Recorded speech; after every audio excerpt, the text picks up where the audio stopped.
Welcome, everybody.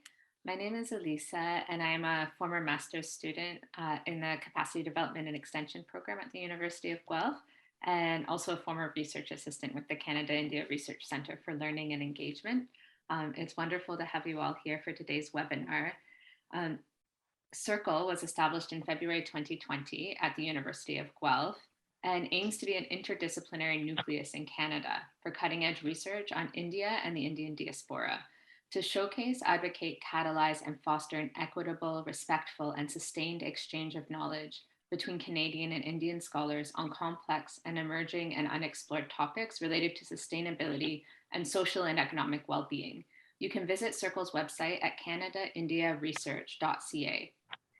Before we move to today's proceedings, I'd like to draw your attention to an upcoming event, the third of the India 2047 series to commemorate 75 years of India's independence is Education in India 2047, and it will take place on February 9th, 2022, with Nandini Sundar, Ashwini Deshpande, Rukmini Banerjee, and Franco Vaccarino. Circle is also now on social media, on both Twitter and Instagram, so please do follow us. There's also now the possibility of becoming a Circle member. You can check out Circle's website, again at canadaindiaresearch.ca, for information on events, social media, and membership. Well, welcome to today's webinar, Migration of Dalit Women Domestic Workers from Andhra Pradesh to Gulf Countries. This is the third webinar in a series organized by Circle with the Community Engaged Scholarship Institute at the University of Guelph. Our speakers today are Dr. Sreenivasulu and Dr. Shailaja Menon. Dr. Sreenivasulu is a faculty member at the Center for Economic and Social Studies in Hyderabad. His research areas include studying the rural labor and land market, migration, and the agrarian economy. He has published articles on these themes in a wide range of journals. He has participated in international advanced professional training programs, including Managing Global Governance and International Futures in Germany. He has also worked with the Migrant Department of the International Labor Organization at Geneva. Dr. Menon teaches modern Indian history at the School of Liberal Studies at Ambedkar University in New Delhi. Her research interests revolve around gender, urban studies, social exclusion, and marginality. She has published on these topics in national and international journals and has conducted research projects on these themes. So we're very honored to have our speakers with us today. They'll have about 30 minutes for their presentation, and then we'll have around 20 minutes for questions and answers. During the presentation, I ask that everybody keep yourselves on mute and keep your videos off.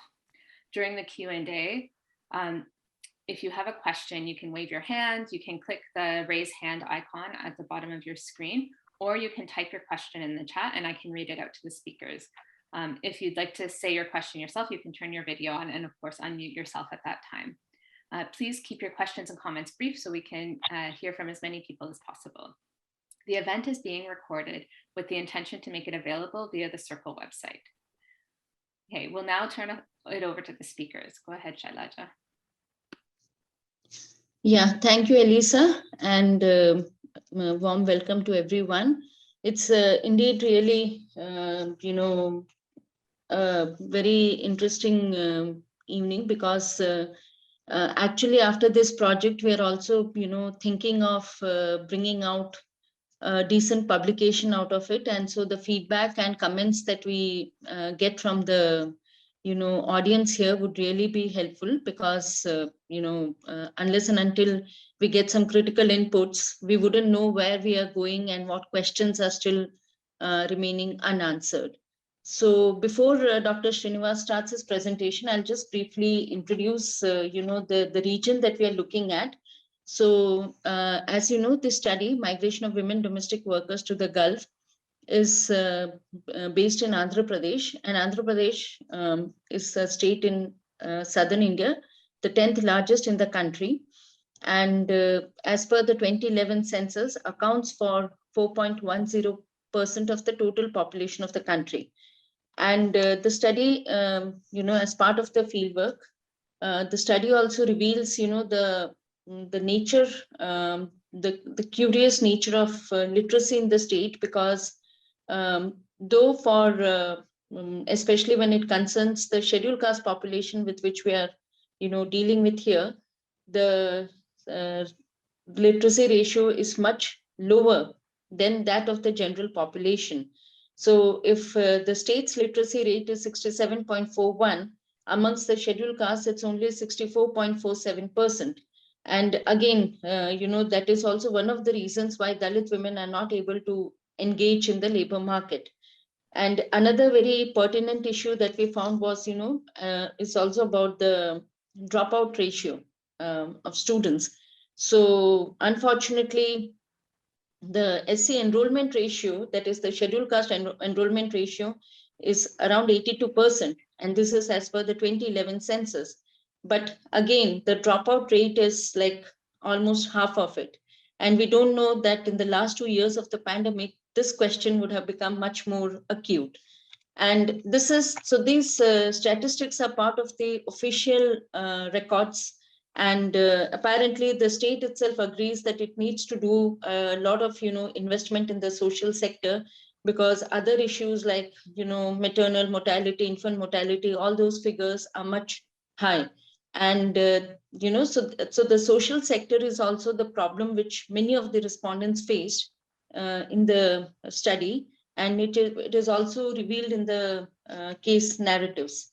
So I request Dr. Srinivas to start with the presentation to take you through the methods of the study and some of the important findings. So over to you, Dr. Srinivas. Thank you, Elisa. I am really extremely thankful to the Institute for giving me this opportunity. So please next slide. Elisa is there. This is the outline of my presentation, context of the study. I will give you here some of the background of the study, then present study and the methodology of this study, major findings and conclusions. So I will start one quotation by Dr. B.R. Ambedkar that I measured the progress of the community by the degree of the progress which women have achieved. So this is a very relevant quotations. Now try to understand what Dalit women position now. So he strongly believed that the women should be entitled the equal status of the men. Then he strongly criticized the Indian society where the degradation of the women have a lot of deprivations, particularly on the Dalit women in society in India. So I will give you now the brief about the Dalit and Dalit women. The Dalit is a Sanskrit in the origin, the term. It means oppression and the broken up people. So this is the term. It's very popular now. Everywhere using the Dalit, the so-called untouchable community. So now it's in a more formally untouchable communities now. So particularly these Dalit women are placed bottom of the hierarchical pyramid. So here there are systematically and structurally discriminated in the society, because the Dalit women have a multi form of the discrimination. That's like as a Dalit, as a woman, and as a poor. So they face a lot of maybe discrimination in the everywhere in the society, because a lot of Dalit women working on the low unclean occupations, and majority of the Dalit women in our study also find out that working as a wage laborer where the highest discrimination in the rural labor market. So then if you understand there are landless, majority of the landless, then they do not have a basic resources also. They totally depend on the casual or wage labor. So this we know not only that they subjugated by the patriarchal structure of the society. Here different maybe there are not only facing problem with their own family, but in the society also they're suffering, like sexual assault, rape, rapiding. These are the evidences the Dalit women subordinates position in the society. So I will give you some macro evidences, as Dr. Shailaja already pointed out that this total population of Dalit in India, nearly 17% constituted total. Then among Dalit, 50% of the women. Then this women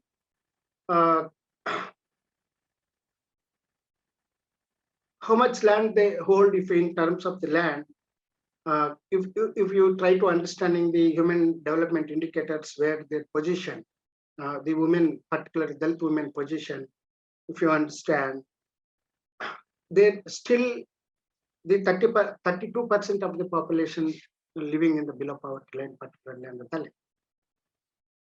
Then there is another important study highlighted that done by the Sabarwal and Thorat in 2011, shows that the average age of the Dalit of women is 39.5 years.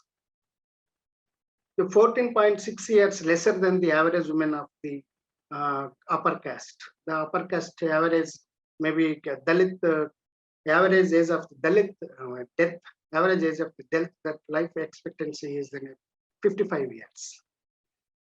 Then come to the their working compared to the Dalit and the non-Dalit women. Nearly more than 80% of the Dalit women are engaging in agriculture as casual laborers or daily wage laborers, but 16% of the women, upper caste women, engaged in an agriculture. But there is a 0% there engaged in them as a casual laborers.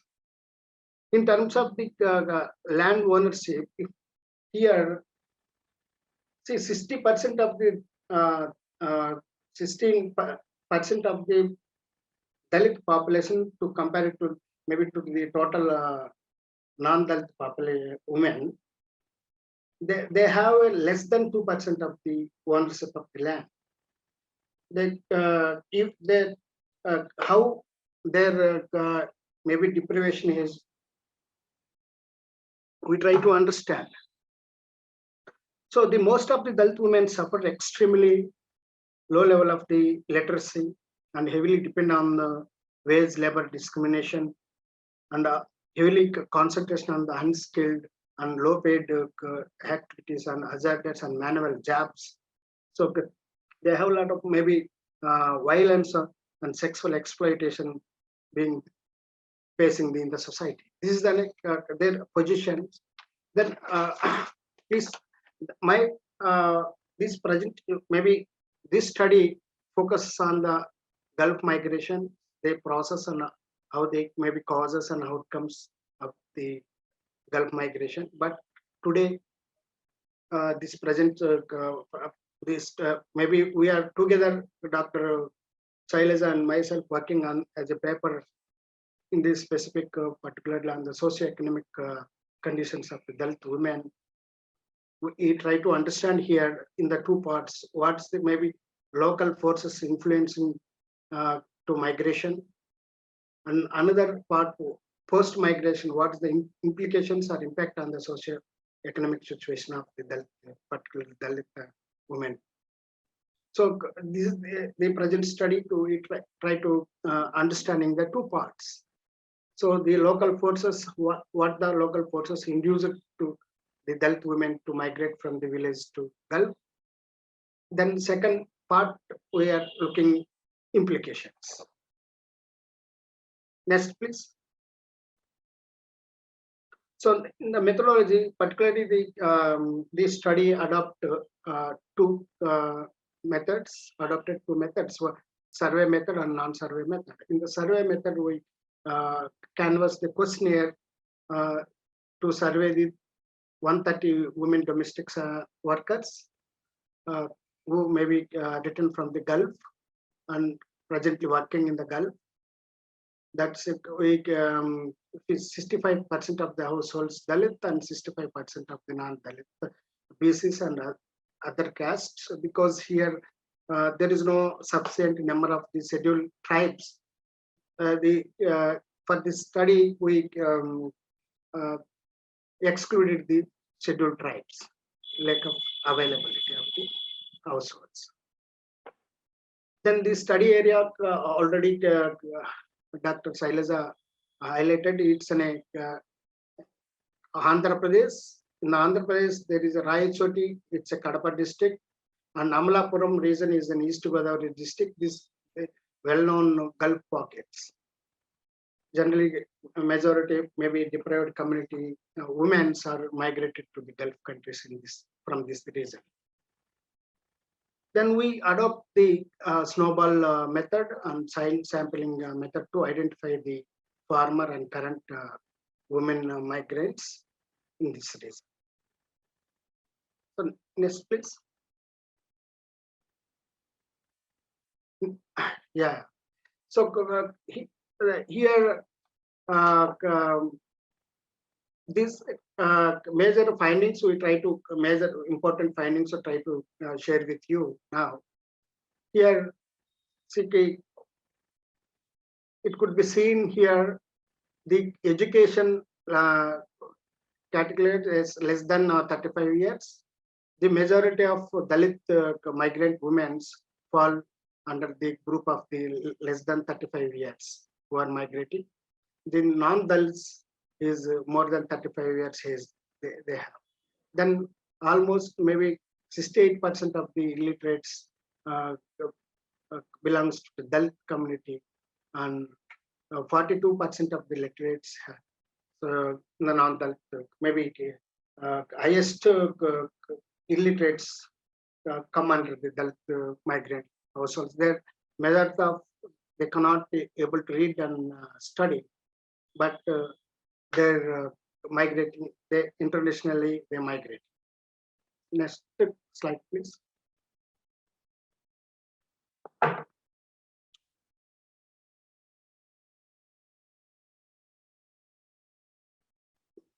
No, maybe there is a missing one slide for local forces, local factors. What's the local factors influencing?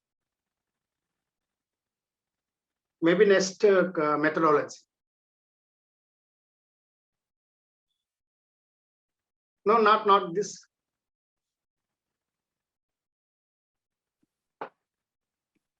I'm not sure which slide you. Next methodology. Next slide. Slide methodology. Next one. No. Maybe the slide is missing. Yeah, I missed that. Next. Okay, anyway, it's difficult to find out here. So what are the local forces we are trying to understand now? Because we know the Dalit women have a triple workload, a triple problem, because the Dalit women do the homework, housework, then again go for a field and work in the field.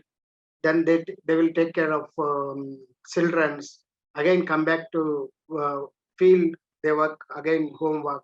But compared to men simply they can take bath and take food and directly go to the field and work and come back, because they have such work. We can count on some other work. We count less. But even though still they have a lot of wage difference compared to the men in the villages. The men's get maybe more than 30% of wages than women. So here in the labor market, there is a lot of discrimination, in wage discrimination. Not only that, the men's who are alcoholic, then their have a bondages with employers. They create bondages. They have some kind of semi-attached relations and pattern kind relations. These are very force on the women. So the labor market also the one of the important motivator or factor in the local push the women migrate out from the village. Then another important is then unfavorable family conditions. That's we all know family is then a basic unit of the society that should promote and give safetyness and support or encouragement to the women. But in the our study, majority of Gulf women raise that the family not behaving, not supporting them because there are harassments from the husband, there is harassments from the other family members.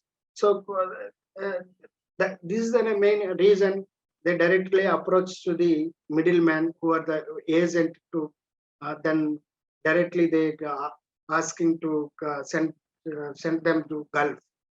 This is also the unfavorable family conditions also the one of the motivator for maybe to migrate them. Then another important it's a debt burden they have because the husbands borrowing the loan from the employer. Then another source is the money lenders, then commission agents.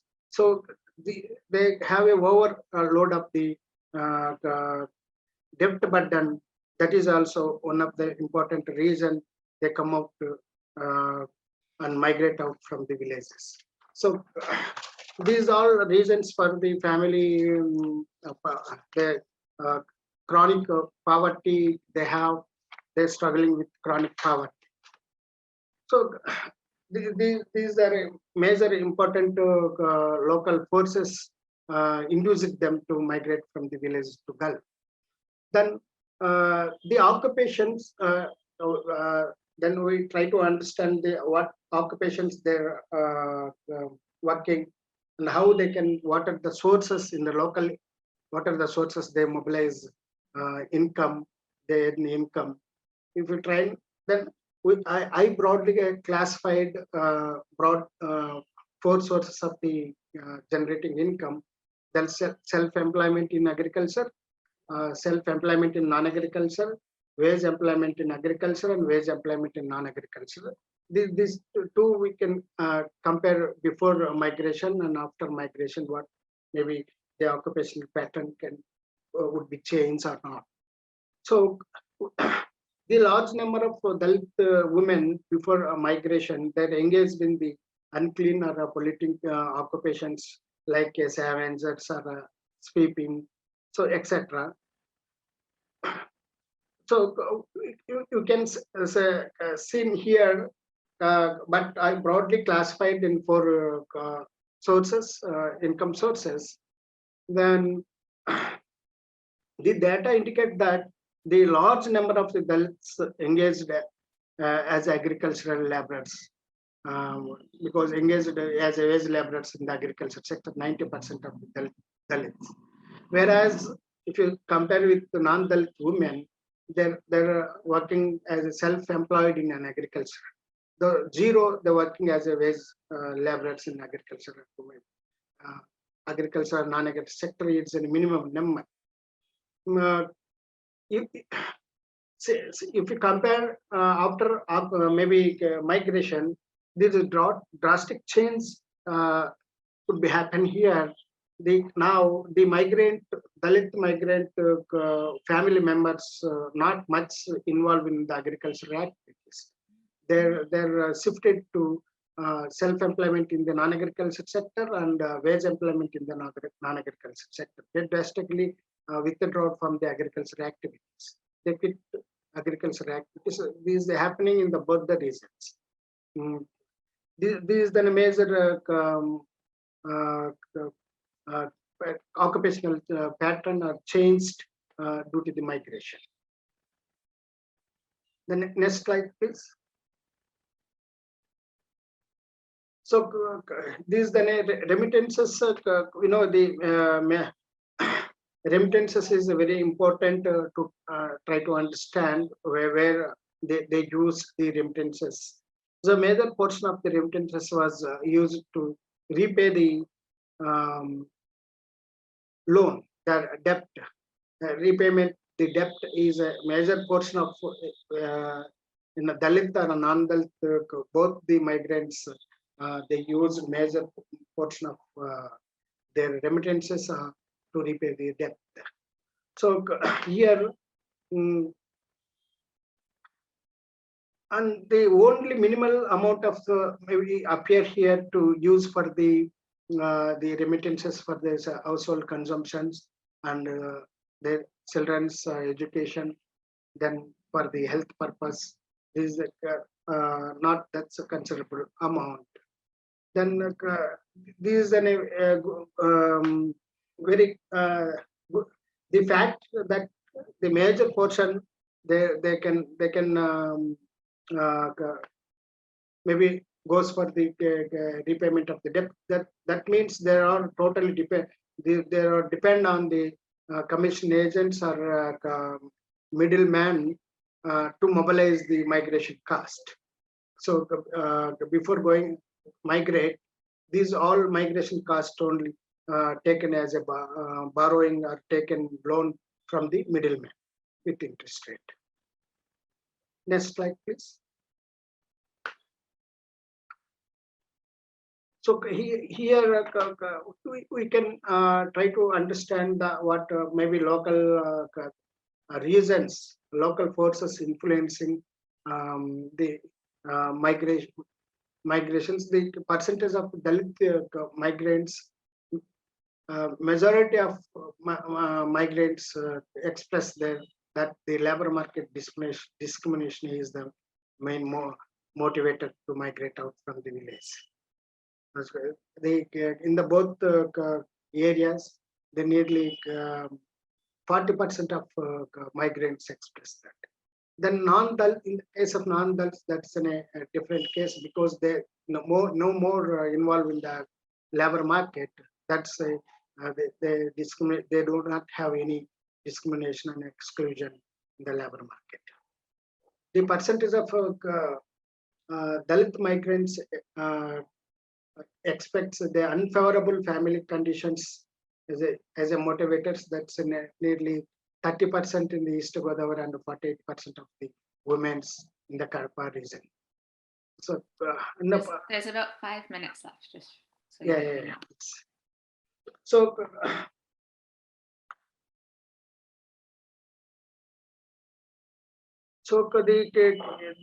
these are the main important motivating factors to come maybe migrate from village. Next, please. Next slide. Oh man. No, this is I'm trying to explain the maybe social because economically they can economic status. There is some better off economically because there no more in agrarian maybe what in a previous they have a pattern kind relations or any agrarian attachments or semi-attachments in agriculture sector because a lot of Dalit now no more in agriculture, they quit agriculture. But they're involved in non-agriculture, but their economic position is somewhat better. But in the socially, not that they can maybe better off because it's in a rigidity society. Still, they have a social stigma because this such a stigma they face from family members itself. Maybe a lot of maybe major Dalit and non-Dalit migrants also raised that the husbands or in-laws they alleged that the migrant women engaged in the illegal activities or immoral activities with the employer and the middleman. So they have such the stigma in the society. That's the family members don't allow, some of the people don't allow the migrant women in the public places or somewhere in the occasions. Uh, this is the feeling, because particularly in the non-Dalit families, they are feeling that dishonored after they coming back to the Gulf.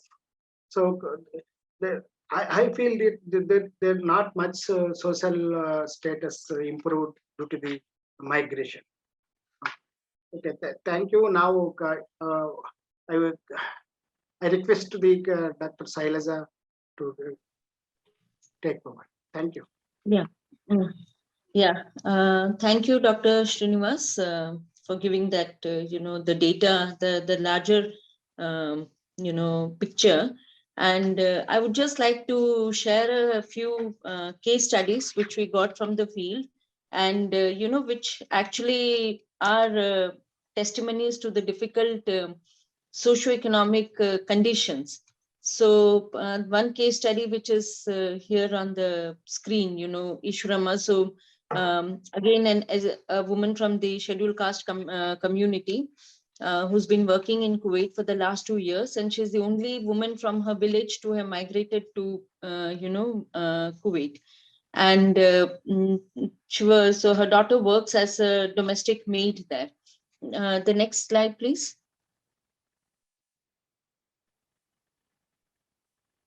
Yeah. So this is the story of another lady.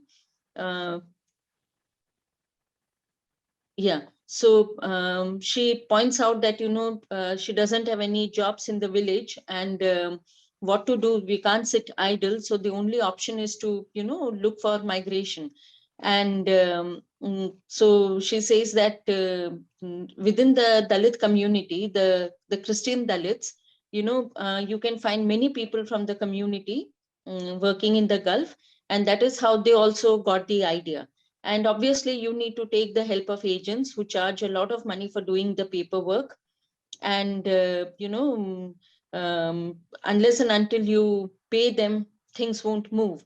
And so we work in the houses, offices, hospitals, etc.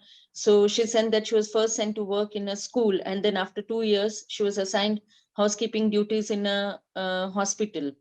And, so after 20 years, she could only come home twice. And earlier the payment was not very good, but now it is much better. And she also talks about, the problem with getting proper documentation.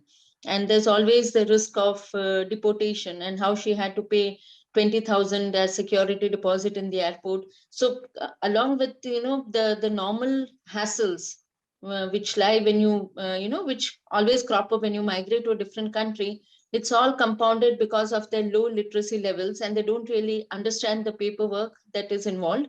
And obviously, then the agents would, always try to cheat them. And yes, language issue is one thing. So what is the behavior by the, from the employer side?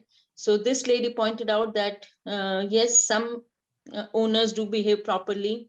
The others, one can't say. And she also cited an incident where, one of the mates had a very, met with a very suspicious death. And, no one could figure out what really happened to her.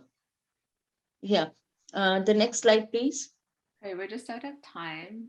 Just to ensure that we have time for the questions. Yeah, I'll just briefly, just within 2 minutes, I'll explain the third case study. Okay, perfect.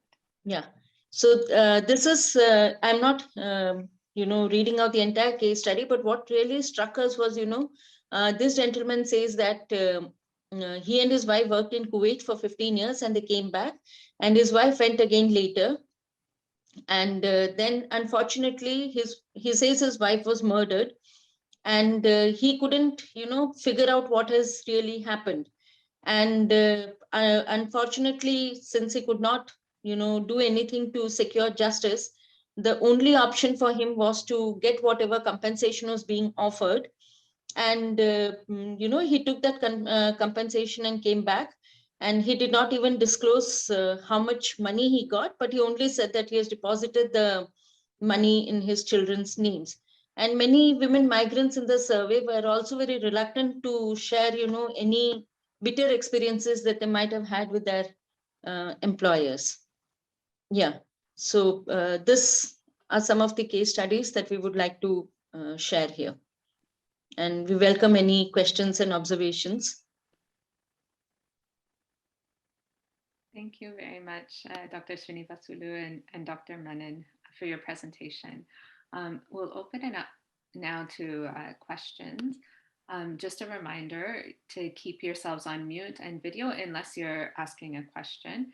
And I also just wanted to mention that this webinar is the third in a series that's organized by Circle along with the Community Engaged Scholarship Institute at the University of Guelph. So we already have a couple of questions in the chat, so we'll start with those, and then I'll open it up to anybody else who'd like to ask a question. So the first question is from Stein Montero. What is the reason for Dalit households moving out of wage employment in agriculture when the women migrate? Dr. Srinivas, why don't you start and then I can, add on to what you're saying.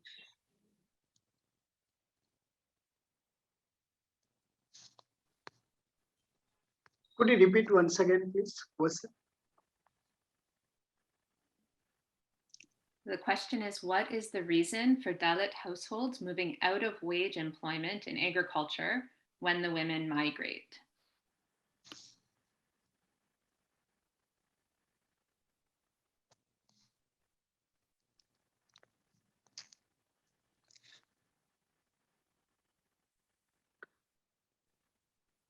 Yeah, okay. This is very a tricky question because the wages maybe we can't maybe tell like a demand supply relations to where influence on the wages, but see here the women once migrate to the Gulf, but in the local labor market, what happened with who are the in the village also they may not interested to involve in the agricultural activities. Even in young youth, they may not interested to involve in the agricultural activity or in the labor market. But now we have a very serious problem that laborers not available for the wage. This is an issue now. See, if I may just add to what Dr. Srinivas is saying, there is also now, in the rural spaces, an increasing, not disconnect, but even a dislike for any kind of manual labor. So you don't find, often you don't find labor to do the routine agricultural work. And even if you find, the charges are too high. And usually in many villages, this used to be done by the landless laborers. And now another thing is that the government has also come up with many schemes, so for example, you have the Rural Employment Guarantee Scheme, which ensures that, you for whatever work you do, you get this much of fixed remuneration. And similarly, you also have public distribution networks. So all these schemes, in a sense, makes people very not too much bothered about doing agricultural wage labor. They would rather move on to different spaces where, they can make more money. So this is also one reason. Thank you very much. Okay, and Shmuel is asking if there are any organizations or structures for supporting Dalit women migrants in Gulf countries to protect their social and worker rights. See, it's again a very difficult, proposition, because most of the women who migrate, they are, as the study proves, they are like at the bottom of the hierarchy. And the jobs that they are also doing in the Gulf are, jobs pertaining to the informal sector, household labor, or, cleaning women, and, those kinds of activities. And we know that in most of the Gulf countries, labor rights are a big issue. So if you don't have the economic capital to begin with, it would be very difficult to negotiate. And many of them, are also, in a sense, working for bare survival. So as of now, there are not many organizations that are, trying to help these women. Thank you very much. And I just noticed also Deborah put a link to an organization that works with Nepal women migration returnees. So if anyone's interested in looking at that, you can see it in the chat.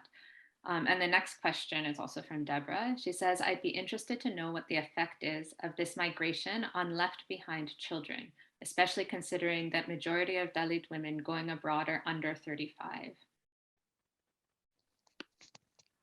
Yeah, Dr. Srinivas, you would like to start? Yeah, I can answer, ma'am. Yeah, this is a very interesting question. See, majority Dalit women raise a question that for children education, also they migrate to Gulf countries because their children education is very important for them.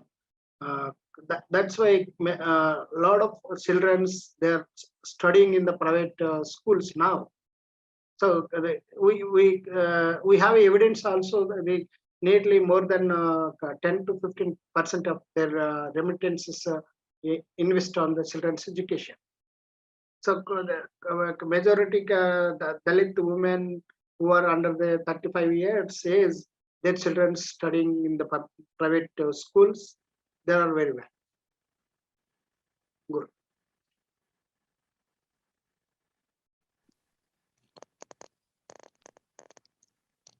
Yeah, Elisa, you can go to the next question. I don't have anything to add to this. Yeah. Okay, yeah, the next question is also from Deborah. She says she'd be interested to know what percentage of their wages go to pay the middle people. See, this is again very problematic because, they wouldn't reveal these facts because every agent would have, a different commission. So, and these are not in the, these are not the regular networks. So it's very difficult to figure out, how much exactly they are paying to the agents. Yeah. Thank you. And the next question is asking whether you can say more about how the migration experiences of non-Dalit women compare with Dalit women in the post-migration phase.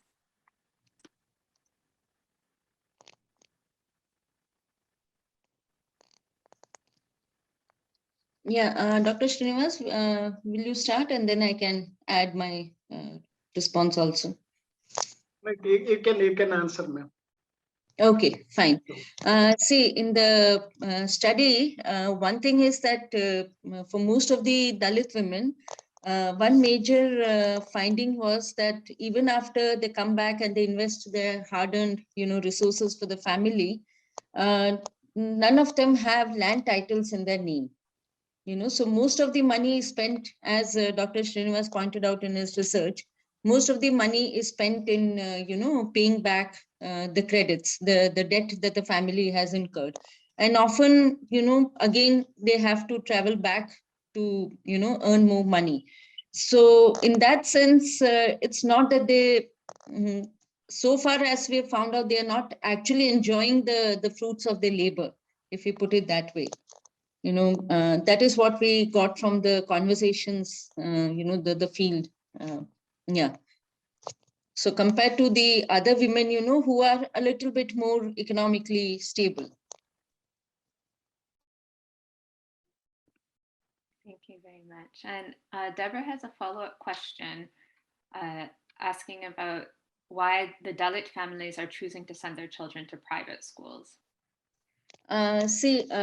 Srinivas, I'm just starting, and then you can add your comments also. See, in the, if you look at the various studies, especially concerning education in India, one thing is that, generally people don't believe that, the government schools, the public funded schools give quality education. So they are not, they are not very, how should I put it, not efficient enough to teach kids or prepare them better for the future. So many families who can afford to, they prefer to send their children to private institutions because they feel that, they're much better trained there. And especially for Dalits, who have always been at the margins of our society, even when where education is concerned. So obviously, if the parents feel that, they have some money, they would rather invest it in a private school because that is one way of, upward social mobility. So like Dr. Srinivas pointed out, many women, they prefer to work and, send their children to better quality schools. Yeah. And Dr. Srinivas, you want to add something? It's okay, ma'am.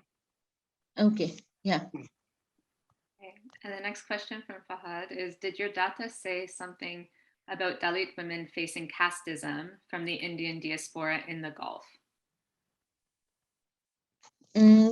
See, that's a very interesting question. And to be very honest, it was not part of our, the scheme when we started the research. And maybe when we, try to again go for the next round of field visit, definitely we will, get into this. But this is really something very interesting. Thank you for suggesting this. Yeah. Deborah has another question regarding children, and I also have a question that I wanted to add related to that. So I'll share both of them.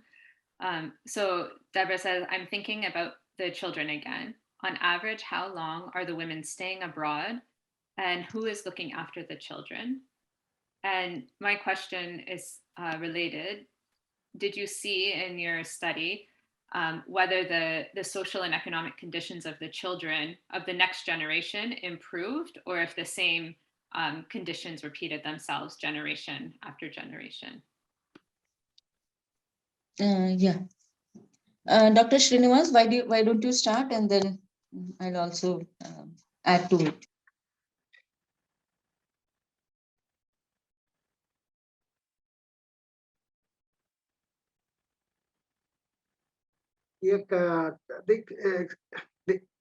Really, because once mother is absent, then who will going to take care about the children's needs and big challenging issue. Whether father, because in the field study also we raised children's maybe small age who are the maybe in the primary school or the small age. So there are really lonely feeling the mother absence of the mother. They're socially maybe not good. But in terms of maybe who are studying in the high school standard, high school levels, that's not maybe big challenge. They're without mother also they're studying good progress, because their main intentions to they provide them a good education. But I can't assess maybe next generation or what their socio-economic positions. It's a difficult to assess. Ma'am, please. Yeah. See, actually, if we again conduct this study, say maybe after a decade or so, you make a visit to the same field, then, we can assess, how the children have, in a sense, what kind of progress is witnessed. But right now, the only fact is that, they are able to go to some good quality schools. But again, that can be ascertained only after a time gap, how far it has been productive for the family. Yeah. Yeah, and there's another question about migration patterns and whether these patterns show Dalit women primarily going to the Gulf, or if they also go to other regions of the world.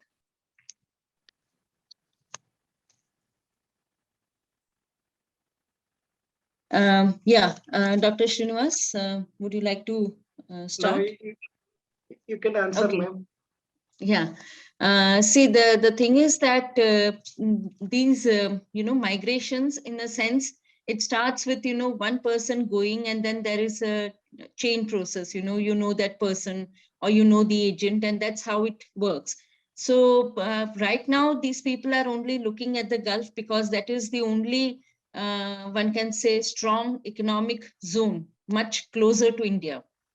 So again, for example, going to the West would entail a very different kind of, you need different kinds of skills. And basically, these are all people who go to work for, as domestic maids and things like that. So right now, this is the only region that they are looking at to, earn some quick money.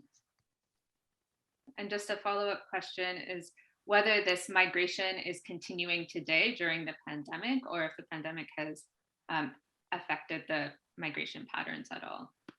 See, obviously, during the pandemic, it has, slowed down a great deal. But then we need to, figure out post-pandemic what is the scenario. Thank you. And just one final question is about the mental health issues that these women are facing, and then also about the lifestyle. How is the lifestyle of the Dalit women when they're in the foreign countries? So maybe you can just take 1 minute to briefly answer these two questions, and then we'll wrap up. Okay. So I'll start, and then Dr. Srinivas can add. See, mental health, obviously, it's a very problematic time for them, because, you are away from the family, the familial networks. It's a totally different space in terms of language, in terms of, everyday challenges that you face. So yes, women do have these issues, and as some of the people in the case studies, so mental health is like, so you have people whose entire, so you have a person, a gentleman of 61 years who was in the Gulf, and when he came back, his entire family is working there, and he's all alone at home. So there are these issues at multiple levels. So it's not only the women who are suffering, but even one can say the family also, in a certain sense. But again, it's never been documented. For example, in the case of Kerala, which has faced a longer Gulf migration, there are many studies which talk about it, but not especially about the Andhra region. And sorry, the other question. Maybe we'll just end there, just because we're out of time. The lifestyle, But yeah. Thank you so much. I'm sure there's a lot more that could be shared about that, as well as the lifestyles of Dalit women. But we'll just have to end there. Thank you so much, Dr. Sreenivasulu and Dr. Menon. This was a very interesting and informative presentation, and I think we all have a lot to think about. Just a reminder that the next Circle webinar will be the third of the India 2047 series to commemorate 75 years of India's independence. And it will be Education in India 2047, and it'll take place on February 9th, 2022. And again, please follow us on social media, on Twitter and Instagram, and check out the website, canadaindiaresearch.ca. You can also email us at indiaresearch-l@uoguelph.ca if you want to sign up for the mailing list. And we hope to see you on February 9th.